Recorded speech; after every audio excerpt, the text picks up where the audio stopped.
Halo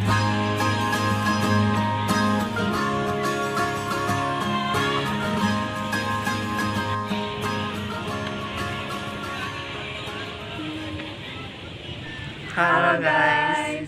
Assalamualaikum warahmatullahi wabarakatuh. Kami dari kelompok 7 Linguistik Umum akan mewawancarai dan mengobservasi di beberapa tempat. Pusat perbelanjaan, toko buku, dan sekolah. Izinkan kami memperkenalkan diri. Perkenalkan, nama saya Jati Derajat dengan akhiran APM 001. Perkenalkan, nama saya Novianti Putri dengan akhiran NPM 042. Halo semua, perkenalkan nama saya Fika Ramadhani Putri dengan akhiran NPM 125. Perkenalkan, nama saya Anu dan akhiran NPM 069. Nah, kali ini kami akan melakukan kegiatan observasi dan wawancara di beberapa tempat yang sudah kami tentukan, yaitu di mall, toko buku, dan sekolah. Tempat pertama yang kami kunjungi yaitu mall. Mall adalah pusat perbelanjaan tertutup yang besar dan terencana. Biasanya terdiri dari berbagai jenis toko retail dan tempat makan, dengan satu atau lebih departemen store besar sebagai daya tarik utamanya. Sebelumnya kalau boleh tahu nama kakak siapa ya? Ya, nama aku Faza. Ya. Umurnya berapa kak? Umur aku 19 tahun. Oh, oke, terima kasih kak. Nah, aku mau nanya, kakak ini biasanya kalau ke mall itu untuk belanja atau ingin makan aja gitu kak? Kalau misalnya ke mall biasanya mungkin belanja ya, belanja sama nongkrong buat kerjain tugas. Oh iya, buat kerjaan tugas ya. Oke. Terus kakak ini biasanya kalau ke mall itu sering atau sehari-hari aja atau hari-hari tertentu aja gitu? Kalau untuk ke mallnya lebih ke hari-hari tertentu karena dari Senin sampai Jumatnya kuliah ya. Jadi kalau misalnya hari-hari tertentu mungkin di hari Sabtu yang hari-hari free buat nongkrong ngerjain tugas sama teman-teman. Oke kak, baik kak. Terima kasih ya kak. Sama. Halo kak, kalau boleh tahu namanya siapa? Nama saya Tiara kak. Oke, kakak, saya boleh nanya kakak biasanya ke mall untuk berbelanja atau ingin makan di mall aja? Kebetulan kalau saya ke mall itu kebanyakan buat nongkrong-nongkrong aja sih kak, jalan-jalan Sama teman-teman ya ya. gitu. Sekarang kakak lagi jalan-jalan juga? Kebetulan banget jalan-jalan aja sih. Kadang makan juga ya. Kalau belanja jarang sih. Bukan jalan-jalan doang ya? Terus kakaknya biasanya ke mall sering atau di hari-hari tertentu aja? Kebetulan kalau ada yang ngajak aja sih kak. Saya jarang sebenarnya kalau ke mall kayak gini. Kalau ada yang ngajak? Iya, kalau ada yang ngajak aja kayak mau nongki ya udah ayo. Oh iya, gak asik ya. Oke, makasih ya kak. Sama-sama. Kita mau ke tempat selanjutnya. Oke, guys, capcus.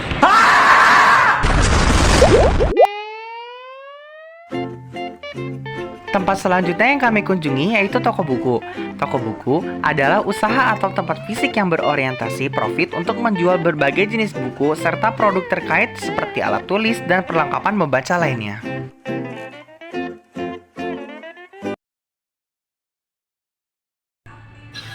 Ya, perkenalkan kak, saya Jati Derajat dari Untika, ingin mewawancarai seputar buku yang biasa kakak-kakak baca. Oh iya. Izin ya kak, Iya. pertanyaannya, buku genre apa yang kakak-kakak biasanya baca? Terus kenapa alasannya kakak suka baca genre itu? Kalau aku sendiri, aku lebih suka baca buku-buku romance gitu karena aku sendiri suka genrenya romance, itu aku suka yang bagian gitu. Kalau aku sendiri, aku lebih suka yang fantasi sama aksi gitu karena itu kayak ngebuat pikiran kita lebih luas gitu aja sih.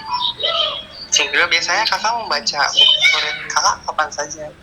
Kalau lagi waktu luang, kalau nggak habis ngerjain tugas yang susah, terus kita akhirnya ke buku gitu. Ya sama banget aku juga kayak gitu. Ya, sebelumnya nama kakak siapa? Nama aku Naira, panggilan Caira. Nama aku Emelia, bisa dipanggil Emel. Kakak umur berapa? Aku masih umur 15 tahun. Kakak 15 tahun. Ya, kasih ya kak. Iya, sama-sama. Tempat terakhir yang kami kunjungi untuk mengobservasi dan mewawancarai yaitu sekolah. Sekolah adalah lembaga pendidikan formal yang menyelenggarakan kegiatan belajar mengajar untuk mendidik dan memberikan ilmu kepada siswa di bawah pengawasan guru.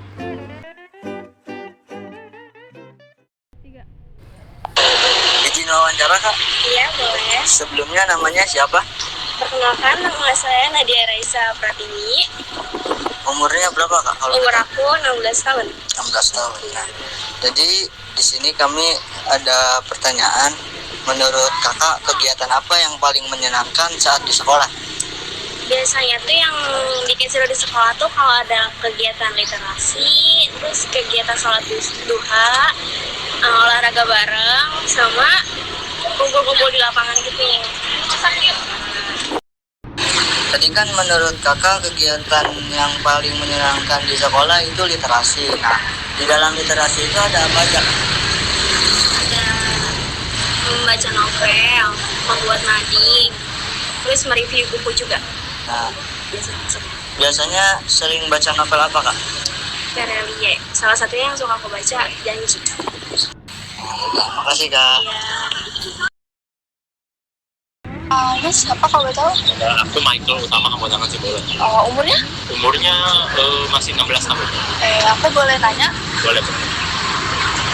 menurut kamu kegiatan apa yang paling menyenangkan saat di sekolah? Menurut aku kegiatan yang paling menyenangkan di sekolah itu ya ketemu teman baru tuh waktu kelas 10. Habis itu ketika bareng teman-teman baru itu ngelakuin hal baru, misalkan yang paling aku itu tuh kayak main bola pas di jalan.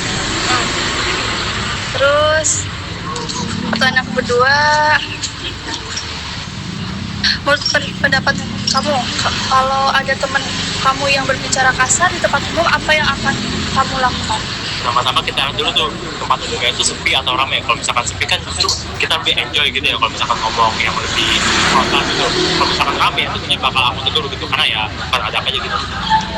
Makasih ya. Izin mewawancarai kak? Ya. Sebelumnya nama kakaknya siapa? Nama saya Muhammad Luki Firansa. Muhammad. Luki Firansa. Umurnya berapa kalau boleh tahu? Saya 15. Pertanyaan pertama, menurut kakak kegiatan apa yang paling menyenangkan di sekolah?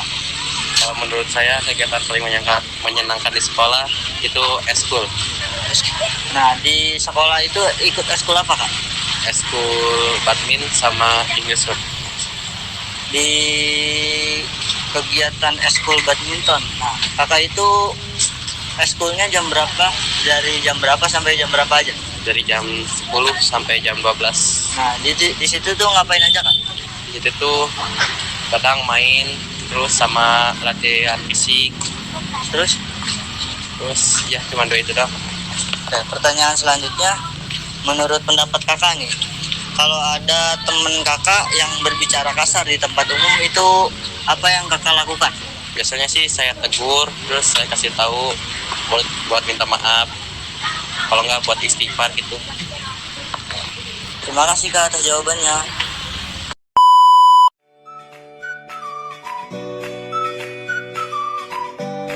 Setelah menyelesaikan kegiatan observasi dan wawancara di SMA Negeri 1 Teluk Jambe, kami memutuskan untuk beristirahat sejenak sambil mencari makanan di sekitar lingkungan sekolah. Di antara banyaknya makanan, akhirnya kami memilih bakso, salah satu makanan favorit yang banyak digemari oleh siswa maupun masyarakat sekitar. Selain mengenyangkan, momen sederhana ini juga menjadi kesempatan bagi kami untuk berbincang santai, merefleksikan kegiatan yang telah dilakukan, serta mempererat kebersamaan dalam kelompok.